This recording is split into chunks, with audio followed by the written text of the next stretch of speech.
عليكم، ازيكم يا بنات؟ عاملين ايه؟ يا رب تكونوا بالف خير وبالف صحه. انا معاكم لولو من قناه لولو لايف ستايل، والنهارده جايه هتكلم وحابه اقول لكم يا بنات على حاجه. ان انا كنت ضيفه في قناه اللهلوبه تشانل، قناه مميزه جدا، قناه شعارها حلو جدا، اللهلوبه والمليون قناه. بجد قناه بتجمع اكبر عدد من اليوتيوبرز المصريين والعرب. فكرتها جميله. هتدخلي هتلاقي كل حاجة انت عايزاها، من البيت للتنظيف، روتينات العناية الشخصية والاهتمام بنفسك، ميك اب، وصفات طبيعية، اكلات، كل حاجة تتخيليها وما تتخيليهاش، وهاند ميد، وكل حاجة هتلاقيها موجودة في الهلوبة تشانل.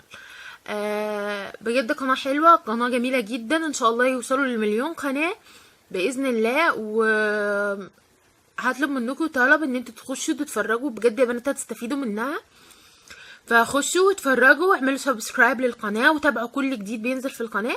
وانا ان شاء الله باذن الله هسيب لكم تحت في الديسكريبشن بوكس اللينك بتاع القناه.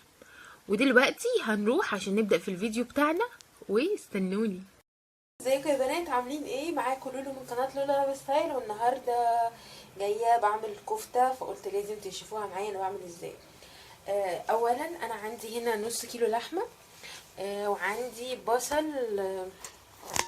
بصوا اهو البصل انا فرموه في الكبه ناعم قوي. انا لسه كمان هكمل عليه تاني، هنعمه زياده شويه.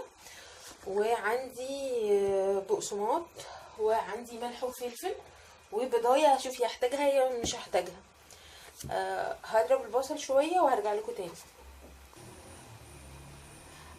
هنا بعد ما ده عندي اهي اللحمه، شويه اللحمه اللي بعملها للكفته، بجيبها سنه شويه تكون فيها ابيض عشان تديها طعم يعني.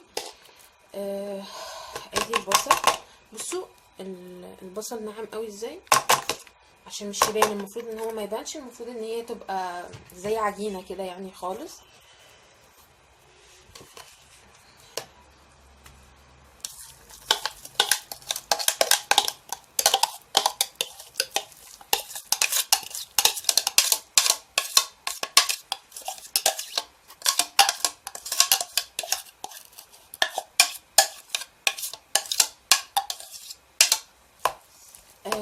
كده انا نزلت البصل، هخلطهم مع بعض وهوريهم لكم. بصوا يا بنات، انا كده تقريبا اهي خلطت اللحمه بالبصل كويس قوي. حطيت الملح والفلفل بس، انا مش بحط لها اي بهارات تانية. انتوا ممكن تعملوا حاجه، ممكن تصفوا البصل ده في مصفى، تصفوه من الميه بتاعته وتحطوا تفل البصل بس، وما تحطوش بقسماط. انا حطيته، نسيت بصراحه المره دي وحطيته. وساعات بصراحه بحطه برضو، بحط يعني مبقاش فيها خلق ان انا اقعد اصفي واعمل الحوار ده كله.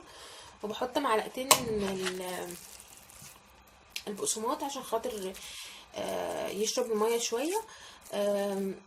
في حاجه انا بعملها او ما بعملهاش حسب ما بشوفها معايا. بمسك اللحمه وبصبعها، بشوف لو لقيتها بتفك مني بحط لها بضايه عشان تمسك نفسها. لو ما بتفكش خلاص اوكي، بصبع وبشتغل بيها كده.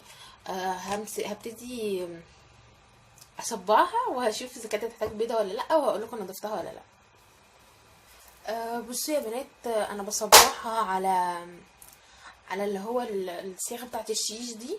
اوكي، بصبعها بعمل لها كده وبعدين بسحبها واروح حطها في الطبق يا بنات. وده منظر الكفته بعد ما خلصت، بس انا نسيت ودخلتها الفريزر على طول، وكسلت اطلعها من الفريزر، قلت اصوركم جوه الفريزر. ده كده منظرها. وانا بحطها برضو في الاطباق دي، بغطيها ببلاستيك فيلم وبطلعها من الفريزر على الصينيه على طول في البوتاجاز.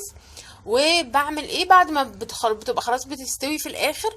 بروح جايبه فحميه ومسخناها كويس قوي على النار، وبحط في حته زبده صغنونه قوي في فويل، بطفي الفحمايه دي في حته الزبده دي، فبتطلع ريحه حلوه جدا. وبقفل الصينيه كويس قوي قوي، وبتطلع في الاخر زي بتاعت الحياتي بالظبط.